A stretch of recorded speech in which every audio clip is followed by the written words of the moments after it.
eks ma saan seda pilti samamoodi üle kirjeldada nagu teie kolleegile, et korrakaitseseadus, millele teiegi viitate, annab politseile õiguse sekkuda enne korrarikkumise toimepanemist ja enne, kui oht realiseerub. Politsei ennetas õigusrikkumise toimepanemist ja ohtu avalikule korrale. Sarnaselt on politsei käitunud juba mainitud Georgi linte ära võttes, nagu juba öeldud. Nii et politsei tegevus minul oleva informatsiooni ja veendumuse kohaselt on korrakaitseseadusega kooskõlas. Ja minu seisukoht on jätkuvalt see, et ei ole võimalik, et riigitöötajate palgad, ma ei tea, järgmisel, me siis räägime 28 või 7-20, on väga mõistlik kokkulepe, mida ka politsei ja päästjate ja häirekeskuse ametiühingud on soovinud, et nende number 1 soov on see, et mitte kedagi ei kärbitaks, kedagi ei koondataks ka sellepärast, et palka tõsta, vaid ja siis number 2 soov on palgatõus, ehk siis nii nagu ametiühingud ja politseinikud päästjad on väga tublilt, et küsige, miks Keskerakond siis sellise teekonna ette võtnud on. Ja teine probleem, mis puudutab Kalamaja põhikooli nii-öelda arendust, on see, et Keskerakond taaskord tegi kunagi, et tegi lepingud, mis puudutavad siis seda eraettevõtja kaasamist ja nendest lepingutest siiamaani pole linnal võimalik väljuda. Kuidas siis juhtus, et Keskerakond Kalamaja inimestele, lastele nii nagu kahjulikke samme teinud? Et vaadake, kui lõpuks saaks kuidagi sealt välja sellest lepingust, mis Keskerakonna linnavõimu ajal tehti, siis oleks võimalik sealt edasi minna. Kõigepealt ma muidugi tänan selle usalduse ja komplimendi eest, et peaminister kõike teab. Võin kinnitada, et hoolimata sellest arvamusest, vähemalt mulle meeldib alati küsimuseks ka põhjalikult valmistada, et anda kvaliteetne vastus. Nii et eks on teie enda otsustada, kui detailselt te oma küsimuse sõnastate. Aga veel kord, Riigikogu on valitsuse tööandja, nii et see on teie vaba eelisõigus, kuidas te seda sõnastate. Mida täpsemalt, seda täpsem see vastus. Nüüd, mis puudutab Riigikontrolli aruannet, siis see on ju kõigile kättesaadav. Nüüd, mis puudutab kärpeid, siis jah, kärpida tuleb palju, jah, tõepoolest. Valitsuses ja ministeeriumites on palju inimesi, kes ei ole matemaatikas just teist nõrgemad, et me saame aru, et see ülesanne on päris suur.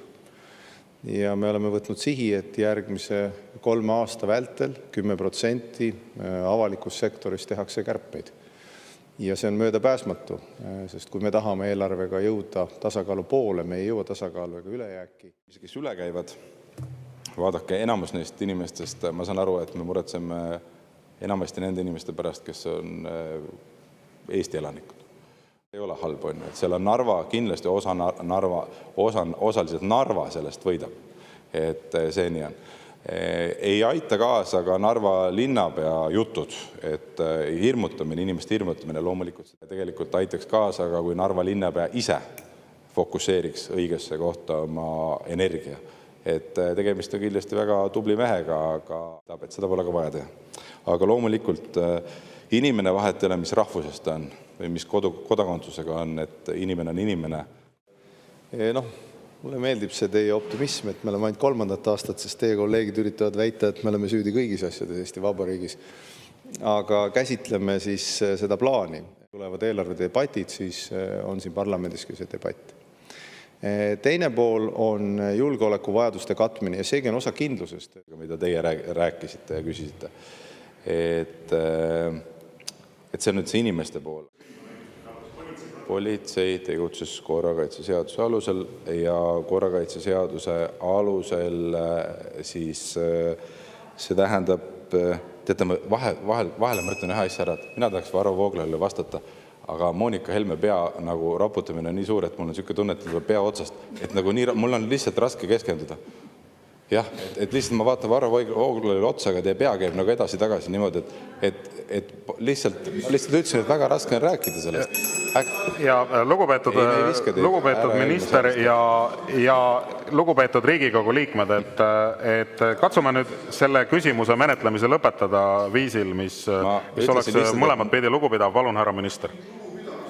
Palun, lugupeetud Riigikogu liikmed, palun saalis vaikust ja härra minister vastab küsimusele. Mina soovin kõigepealt Varro Vooglaiu ees vabandada, et iga kord, kui kui ma sisuliselt Varro Vooglaiule soovin päriselt vastata, siis härra Mart Helme rikub selle ära. See oli ka EKRE fraktsioonis korduvalt nii. Palun, Aga see oli lugupeetud Riigikogu liikmed ja lugupeetud minister, palun nüüd vastame sellele küsimusele ära ja peame üksteisest lugu ja kuulame üksteist ära, palun. Ehk siis korrakaitseseadus. Ei, minister ei nõudnud, et lugupeetud Moonika Helme lahkuks. Minister ütles, te raputate pead nii kõvasti, te olete täpselt Varro Vooglaiu taga, teil nagu pea kukuks otsast ära. Et väga raske on rääkida. Nii, lugupeetud minister ja lugupeetud Riigikogu liikmed, ma nüüd palun korraks vaikust, sest ma katkestan praegu selle arutelu.